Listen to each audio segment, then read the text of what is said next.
I had the great pleasure today of interviewing Irene Clements, who, from my point of view, represents all the good things that have been going on, all the changes, all the support, all the new ways of looking at the needs of children and families connected together through foster care. So, Irene, it is a real pleasure for me to be able to interview you today. And Thank you. we were both laughing about the fact that we're both retired, but really old social workers never retire. We just always have a new cause. So I'll be interested to hear some of your new projects as we move through the interview. I wanted to just ask you to begin with to tell our viewers a little bit about the things that stand out as important to you in your career. Tell us 5 things or more, if you want, about what you've been devoting your life to as a professional over these last many years. Wow. Well, I started out really young, while still actually in high school, working during the summers at a Head Start program. It was back in the early days, in the very beginning, where it was only during the summer. And then after I graduated from high school, I went to college a year and fell in love, and that ended. And so I got a job, then Head Start turned to be a full-time program. And so I was working at Head Start. And after, I guess, about a year, they approached me to say that they were having a pilot program over the whole United States. It was in San Antonio, Texas, to serve children with special needs, ages 3 to 5. And the special education teacher that they hired to do that program, not only run it, but be hands-on, quit on them unexpectedly after like 6 months. And they asked me if I would go take that class. And I have to tell you, I knew nothing about disabilities, right? Yeah. And, but I said, well, I thought if they got confidence in me to at least manage the kids until they can hire, the next special ed teacher, okay. And I had 15 children. I had 2 assistants, 2 young ladies, and we fell in love. And I learned so much from those children and their families, and the professionals who would come in and provide therapy and things for them, that I knew that my major in college was pre-med, and I knew that that's really not where I wanted to continue on, that I had to do something with children. And in particularly, because I've worked with Head Start, with regular kids, I guess you'd call them, these children just captured my heart. Oh. And so that kind of started the process of changing my whole point of view about the future. Wow. And so, I did that. And then we adopted our first daughter as an infant. And one of the things here in Texas, at least the law was, if you were going to adopt a child, one of the parents had to stay home. Oh. And so I quit my job that I loved dearly, because I had my new daughter, right? Mm-hmm. And then a little later, after that, I was asked to work with early childhood intervention program for the birth to 3 kids, and was director of a county program here in Texas. And loved, again, working with those children that all had unique special needs at very young age, and their families, and helping them cope with and understand the needs of their children and keep those families together. So I did that. And then, everything I've done has kind of led to the next thing.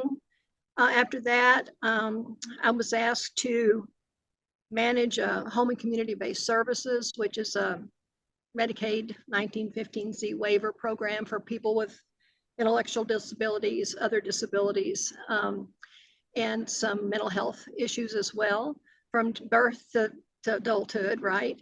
And so I did that over 20 counties, and managed 200 staff that Oh, worked with these folks in small group homes or with the children in their families, and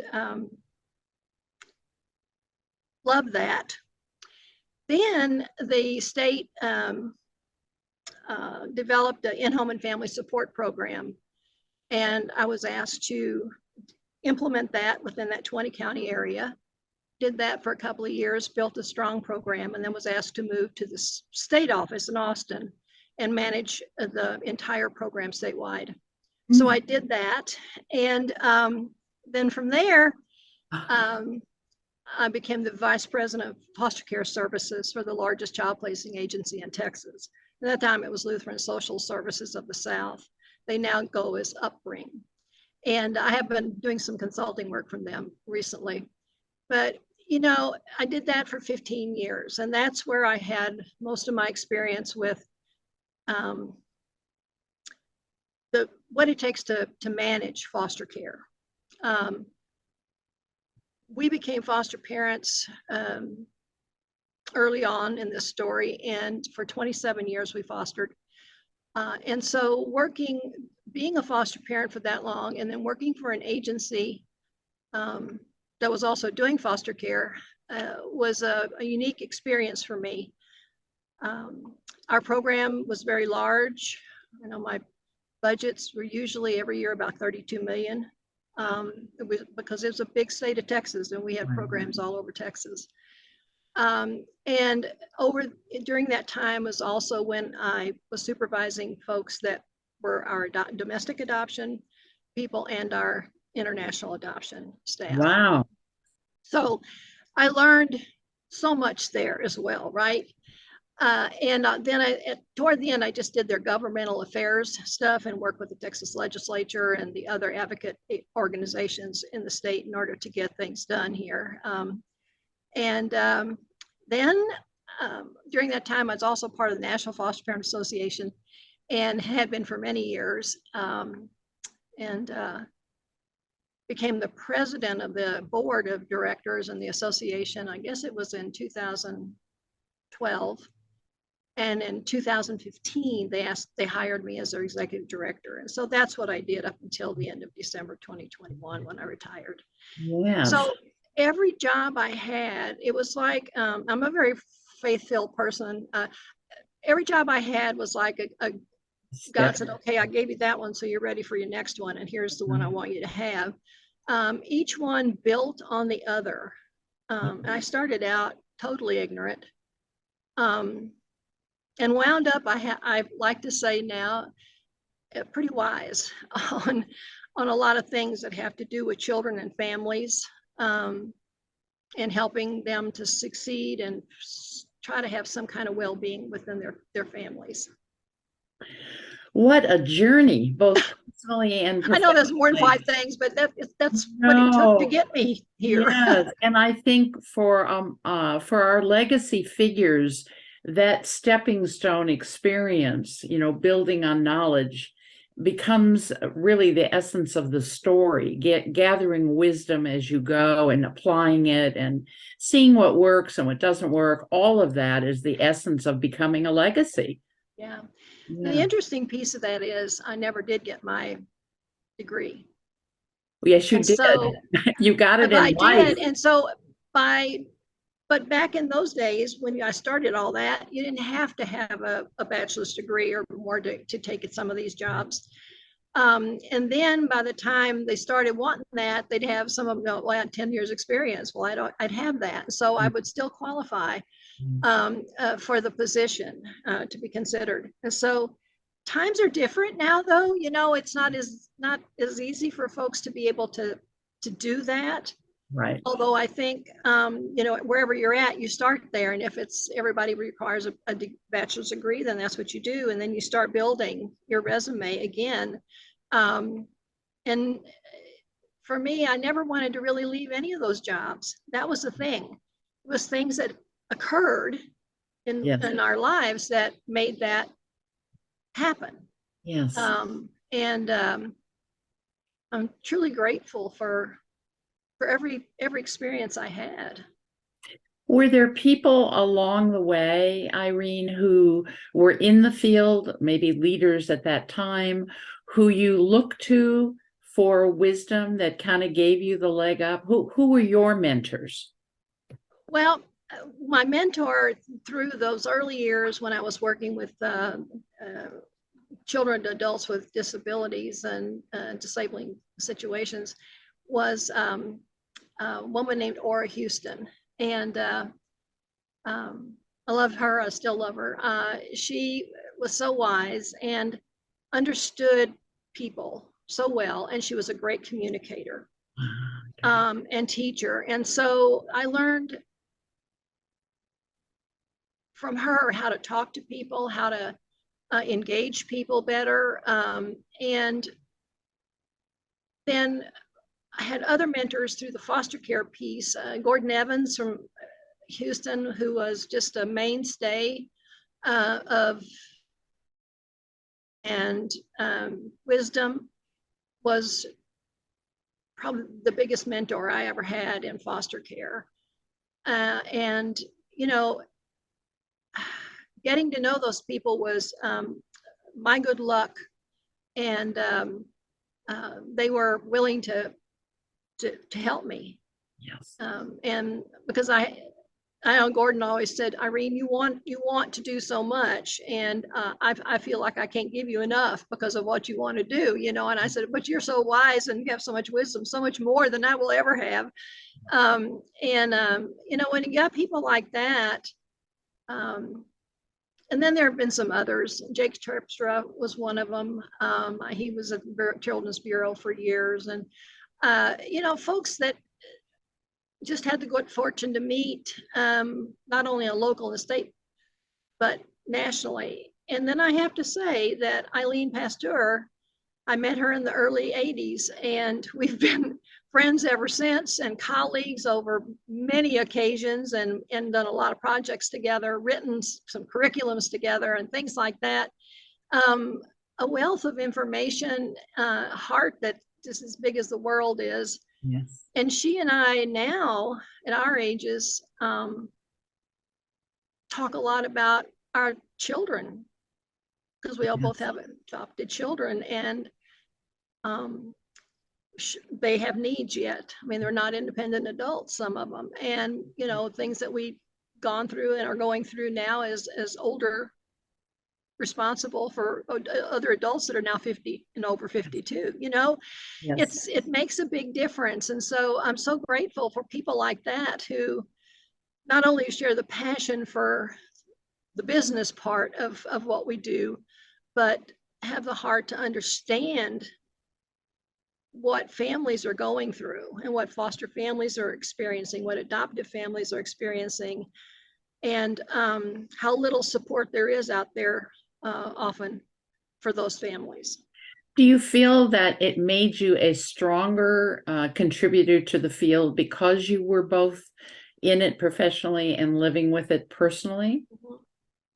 I know it made me better because I understood the calls that I would get, the frantic calls from parents, whether it's was in foster care or before foster care, but parents whose children were ill, you know, or terminally ill, or are very disabled, and or the parents, foster parents who would call, or the bio parents of the kids in my family, you know, that joined our family through foster care, because sometimes we had to parent the parents. Right. Or they would ever be able to get their kids back. And I understood what they were feeling. I understood the frustrations, and I understood the, you know, feeling of helplessness sometimes. And am I doing any good at all? Am I making any difference at all? Right. Because so many times we felt that we weren't. We just couldn't figure out how to meet a child's needs. Right. I think, you know, that I've always told people, if you can hang on long enough, even if you only have those kids, you know, a week or 2 years, you're planting seeds every single day, and they're gonna some of them are gonna sprout up and grow to fruition. They won't all sprout probably, but many of them will. And you might never see difference you've made for those children and their families, but they will experience something better because of what you did. And I think that's helped a lot of families plot on, and understand that we don't always know our impact on other people. And oftentimes we feel like we have any at all. And even now, we still, just in the last 4 months, we've had 3 former foster kids who are now in their 30s and early 40s contact us because they found us on Facebook. And, it's a gift. It's such a it's gift. like they were little kids. I mean, 5 to 12. And we remember you, or my parents always let me keep a picture of you with your phone number on it, and your name. And talking to them is, well, it just makes me feel like I actually maybe did matter, Yes, and you did. And you did. It makes me wonder, because you're describing such hard work, emotionally, physically, and spiritually. And you've mentioned that, you have a husband now who has needs. You have a daughter who's had ongoing needs. You were fostering, you were adopting, you were managing. You mentioned that you have a good spiritual core. What else kind of gave you a larger feel of life, a broader sense of being in the world than just your work? And I shouldn't say just the intense work that you were doing, and the parenting that you were doing, and being a mate to somebody who was there to support you and be in it with you. Are there some other aspects of your life that kind of sustained you through these years? Yeah, family is one. Boy, was I blessed. I had the best mom and daddy, grandparents. My parents were married 60 years before my dad passed away. Wow. My mother's parents were married 60 years before the first one passed away, and my dad's parents were married 56 years before the first one passed away. My husband and I have been married 56 years, and we'll be 57 this year. Oh, And congratulations. my mother was one of 10 children, so I had lots of family, lots of cousins, lots of aunts and uncles, very close knit. Had this, never moved, lived in the same house on the same farm until I left to go to college. I mean, I had such stability, and all these people around us that I could see, my grandparents I could see every day if I wanted to. They were that close, both sets. And that did something good for me. The other thing that was really important that I think, and sometimes people don't think about it, but it was the things that I was involved in before I became an adult. And I was a 4-H member. I remember my mom just like, you got to do that, Irene, And so at 9 years old, I started, and I learned to sew, and I learned to cook, and I did public speaking and all of the demonstrations. And I learned how to talk in front of people, not to be nervous. Well, I get nervous, but not to be afraid of doing it, And I did that until I was out of high school. But it laid the foundation for a lot of confidence. Yes. And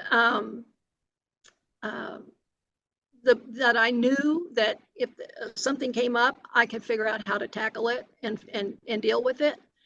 Because my mom and dad wouldn't do any of the work for us like some kids did, their parents did. We had to do it ourselves. And I know when I was 13, my mother said, okay, Irene, you're 13 now, you know how to sew really well. From now on, you make all your own clothes. Wow. And I did. And, there was a self-confidence that comes from that as well. I knew how to cook. I knew how to sew. I knew how to buy groceries. I knew how to do things. I wasn't so afraid to start life. Good. Living my life. And that's one of the things I'm just feel a lot of sorrow for now for kids, because they're not learning those things. Right. And I don't know where we're going to go with all of that, but I know when kids would come join our family through foster care, and I'd say, okay, let's figure out what we're going to eat this week. What do you mean? I said, well, let's talk about the menu so we'll know what kind of grocery list. What? They weren't doing that. They learn how to do things. Yeah. And this one well, she's 40, who contacted us about a month ago. And she said, I hope it's okay if I still call you mama. And I said, that's fine with me. And she said, one of the things I always remember is you showed me how to cook. And I can Oh, cook, and my kids are happy because I know how to cook. And all of that kind of stuff, But if I hadn't had those experiences growing up, I wouldn't have had the confidence to step forward as young as we did, to start all these things. It would have been a longer process for us. that's so helpful. And when I think about your work with the National Foster Parent Association, what do you feel the biggest challenges and needs are for foster families today? What don't they know? What do they need? If you could give a little boost to the future, what would you have to say about that? I think the workforce that recruits and retains these families has to be better, has to be better trained, more informed about what families really do, even to shadow a family for a week or two each. I don't know, but the workforce turnover is incredible. They're not prepared when they're given a caseload. Yeah. Frightening things, and you think that should all be better by now. It's not. I hear it every day.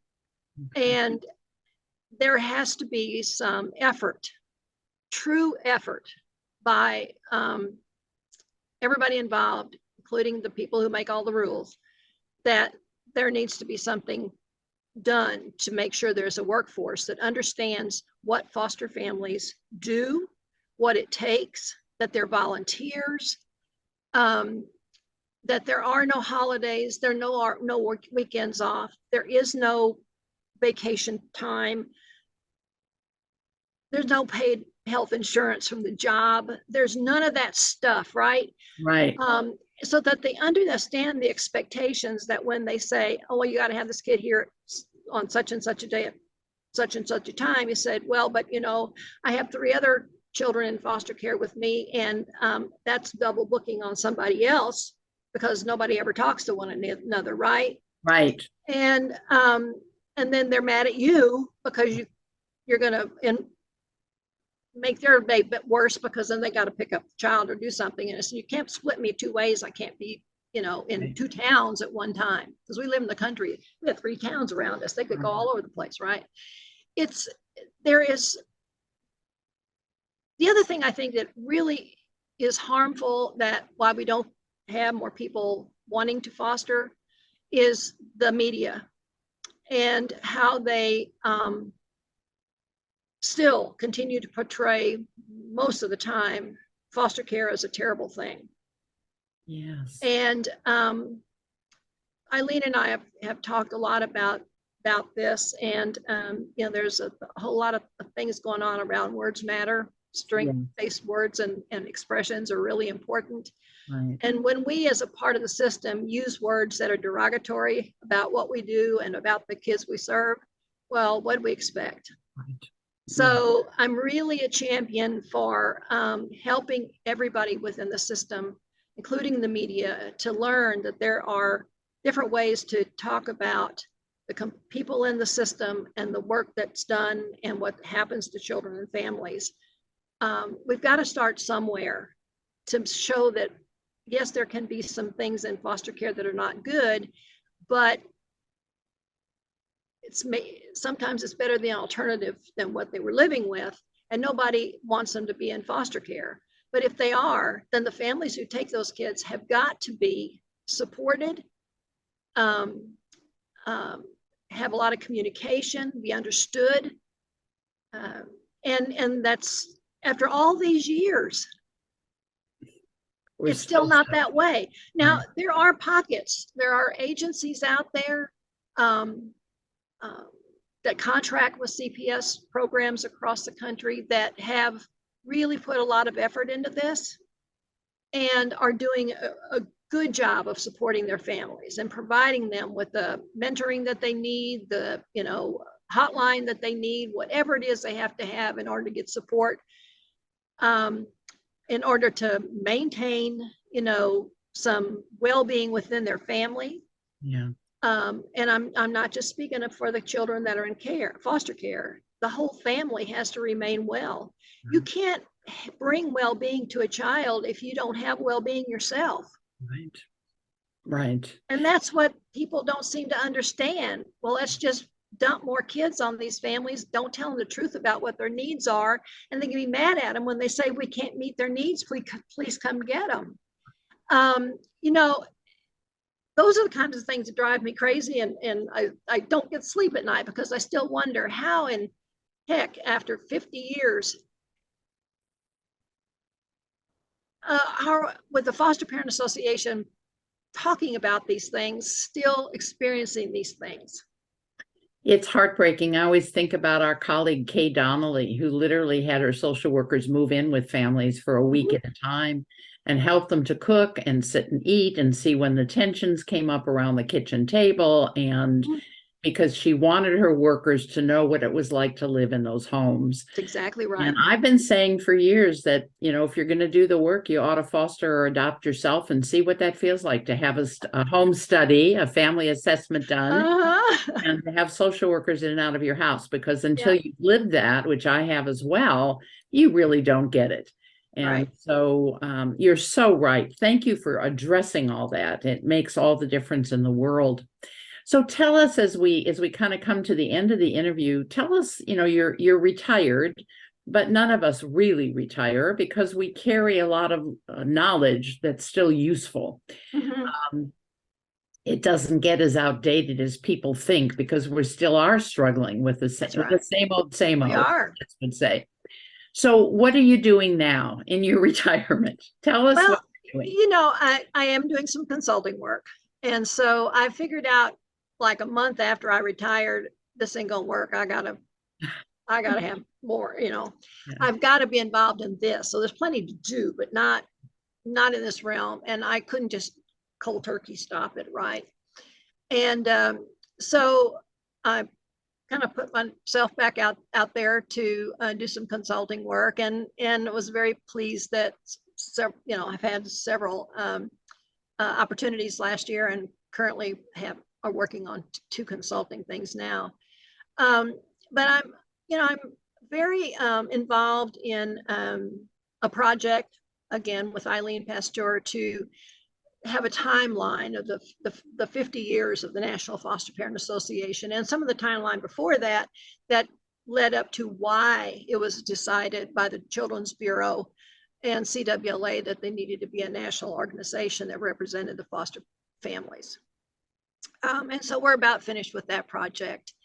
And then, I have some colleagues and we're writing some op-ed pieces and hoping to get some attention. And I have to say, it's kind of nice not to be somebody's employee, and not to be fostering anymore, because now I can say what I've wanted to say many times and couldn't. Right? I mean, come after me now. I don't care. Right. And that's terrible, but that's the way it is with me. And so I'm hoping that maybe we can get some traction from some of that stuff. And then I serve on some boards and of directors and advisory councils and things like that. So I'm part of the Safe Coalition for Human Rights, which is an international human trafficking organization. I'm on their board. I'm the chair of the Every Child Incorporated board here in Texas, where we have the state contract to take children and get children out of group living situations and into families back home if possible, and if not, with resource families, and find the funding mechanisms for that to happen. A wonderful, wonderful program. I'm on the Centene Foster Care Advisory Council, and work with them and provide, some input to them as they do manage care for children in foster care and adoption around the country, and several other things, and other groups. And it's rewarding because it's all still in the same ball game of helping people and wanting to provide some things, even if in this 55 plus senior living complex where we live now. I'm on the safety committee. You can't just, you got to keep people safe. We have a lot of folks here that are quite elderly, although it's not assisted living, that EMS shows up pretty often with they have to cart somebody off to the hospital, and you don't know who to contact or where to go. So we put a whole program together. And so, there's all this stuff. And then I do have to say that I got married at 18. So, it was, I was young and had 1 year of college under my belt. And we found out we couldn't biologically have kids. And that's when we started our adoption process. Our first daughter was not through foster care. It was through an agency. But after that, we decided foster care was definitely what we wanted to do. But for us, it was not the end game to foster and then adopt. For us, it was to really foster kids. And we did wind up adopting 3 more children out of foster care. And so I have 19 grandchildren and 7 great grandchildren with another one on the way. And so our life is full, busy. And, I don't know how blessed we are. How did we get that way to be a childless couple and then have this family? And, kids who were difficult that we adopted. We were told that one would murder people and live in the penitentiary his whole life because he had no conscience, and that kind of baloney. And that the other one was just as ill. And, I kept saying, people are out of your minds, well, they're just the best daddies in the world now, loving husbands and wonderful fathers to all these grandchildren and great-grandchildren. And when I've heard people say, oh, there's no such thing as a miracle. I said, oh, Lord, you just don't look around very, very much, do you? Because I see miracles walking in front of me every time I turn around and look at some of my kids. And it's how do we get there? It's each in our own way. But we never gave up.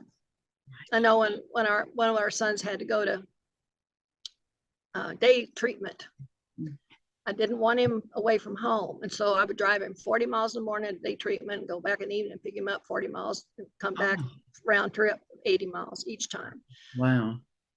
Because for us, he was a part of this family. He had to know he was part of this family. He had to be at that dinner table with us and interact with our family.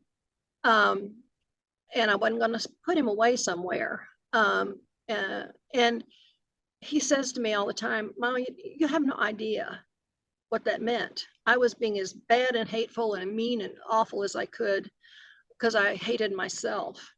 And you never let that get in the way. And so it was a hard road to hoe when he tried to stab me in the back one time. I mean, all this kind of stuff, but we made it through. And now this man has this beautiful, beautiful family. And I don't know, how do you get that across to people that the journey may be hard, but the rewards are way better than the hard part was. Right.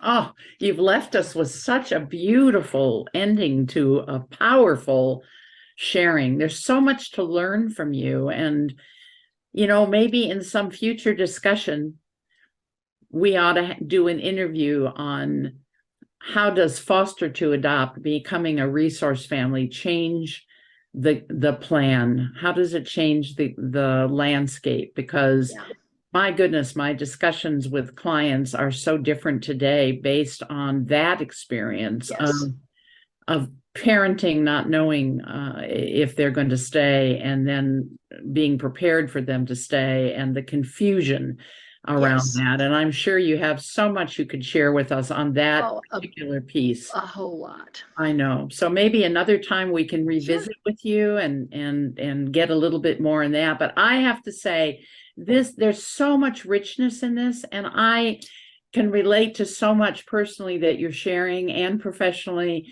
and just want to thank you so much for sharing your wisdom with all the folks that we hope are going to get to hear you because of this interview. So I thank you more than you can even imagine. Thank you so much. You're very welcome. Thank you.